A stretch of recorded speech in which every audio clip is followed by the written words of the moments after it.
Hello guys, welcome you all in Pioneer. आज हम बात करेंगे जीओसी का, जो हमारा शॉर्ट नोट चल रहा था उसके बारे में बात करेंगे। जीओसी की शॉर्ट नोट्स की पूरी अच्छी तरीके से बात करेंगे और इसके बाद आपको हाइड्रोकार्बन्स देखने को मिलेंगे और उसके बाद आपको पूरा ही।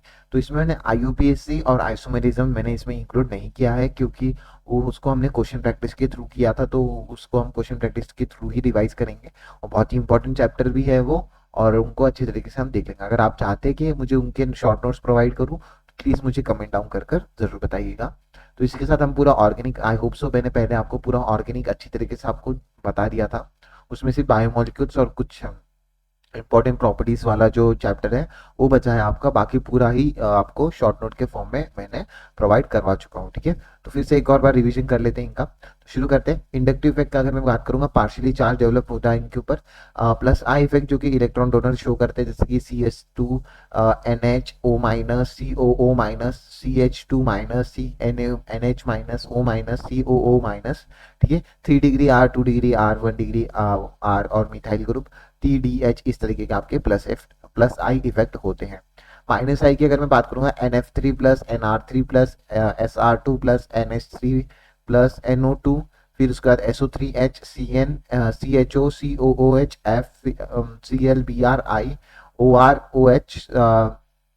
OH, C double triple bond CH, NH2, benzene और अल्किन, इस तरीके से आपके आते हैं। तो आई इफेक्ट को याद रखना है। माइनस आई इफेक्ट में इन सबको याद रखना है आपका। पहले NF3, NR3, SR2, NH3, NO2, SO3, CN, CHO, COOH, फिर कल बाहर आई, OR, OH, C triple bond CH, NH2, benzene, फिर अल्कीन। ठीक है, इस तरीके से आपको याद रखने हैं आप माइनस आई के इफेक्ट का।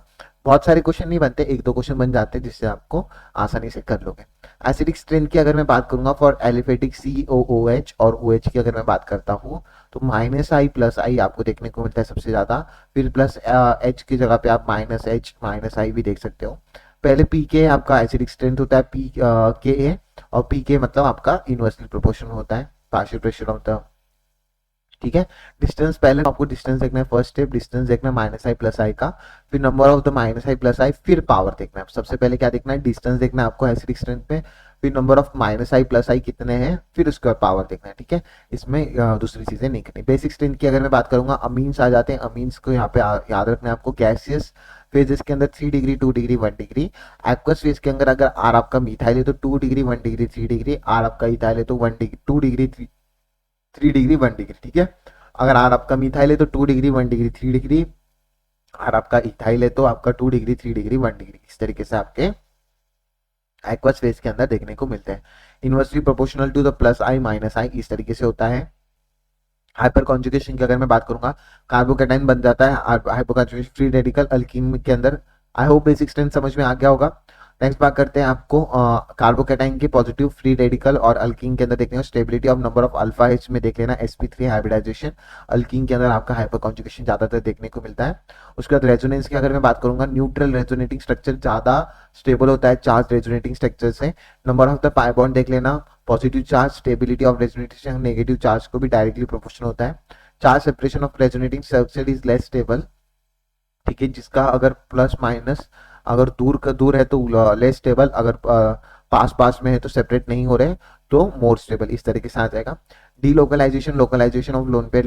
डीलोकलाइजेशन मतलब आपका लोन पेयर सीधा ही डीलोकलाइजेशन मतलब रेजोनेंस में आ रहा है, और लोकलाइजेशन जो आपका बिल्कुल भी रेजोनेंस में लोन पेयर नहीं आ रहा है उसको कहते हैं। ठीक है, प्लस आर एम इफेक्ट को कैसे देखोगे, जिसके फर्स्ट कार्बन के ऊपर लोन पेयर देखने को मिल जाएगा, वो प्लस एम इफेक्ट शो करते हैं, जो अल्कीन्स और बेंजीन्स वगैरह से अटैच हो। ठीक है, माइनस एम की अगर मैं बात करूंगा तो पहले कार्बन के ऊपर पाई बॉन्ड होगा जो अल्केन और बेंजीन से अटैच हो। ठीक है, माइनस एम और प्लस एम दोनों ग्रुप शो करने वाले हमारे NO और SR, इस तरीके के ग्रुप है जो दोनों ग्रुप शो करते हैं।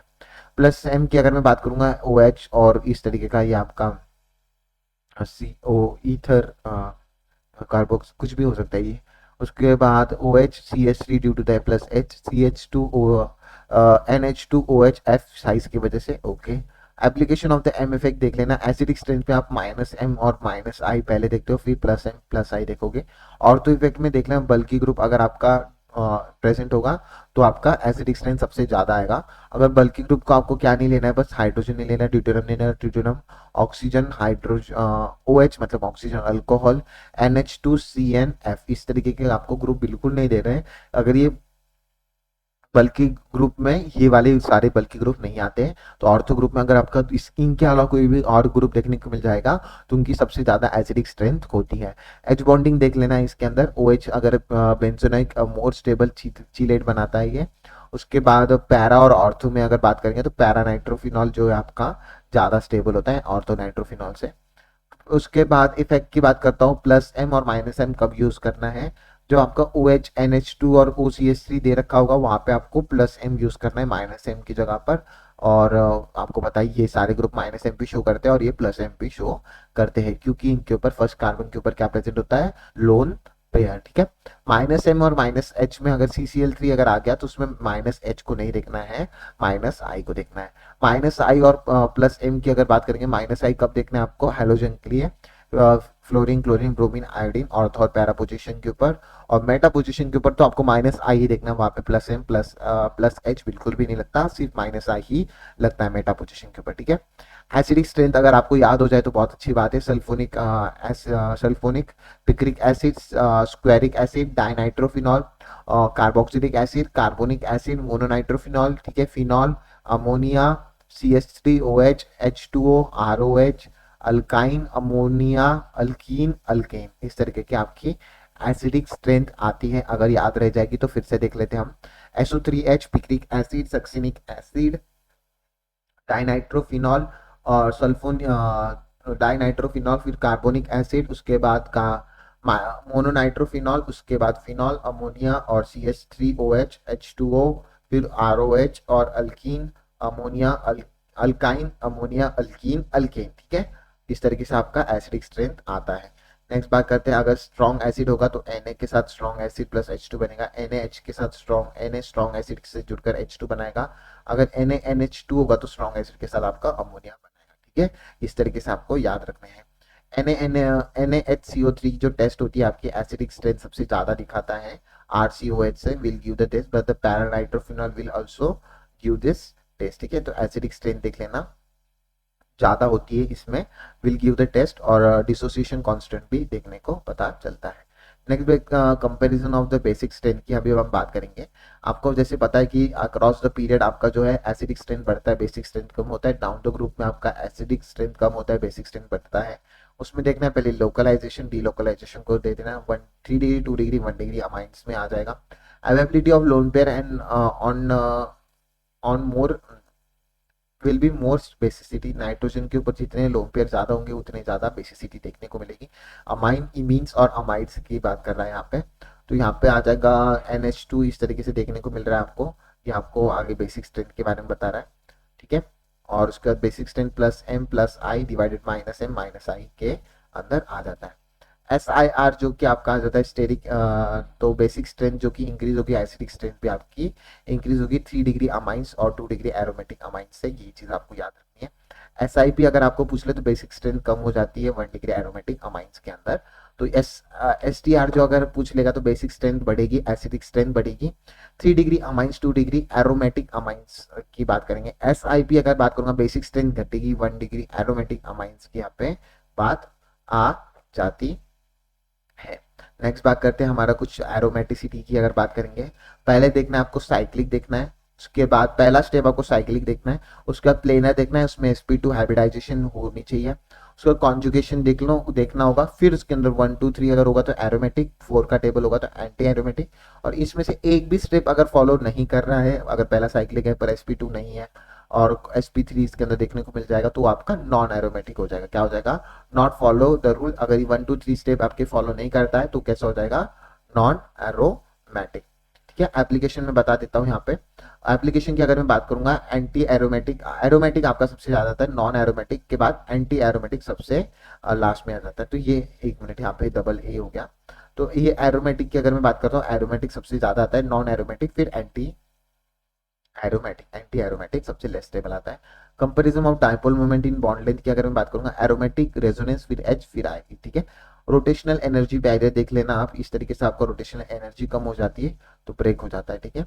नेक्स्ट बात करते हैं एचओएच, बहुत ही ज्यादा इंपॉर्टेंट, हीट ऑफ बहुत ज्यादा क्वेश्चन पूछ लेता है।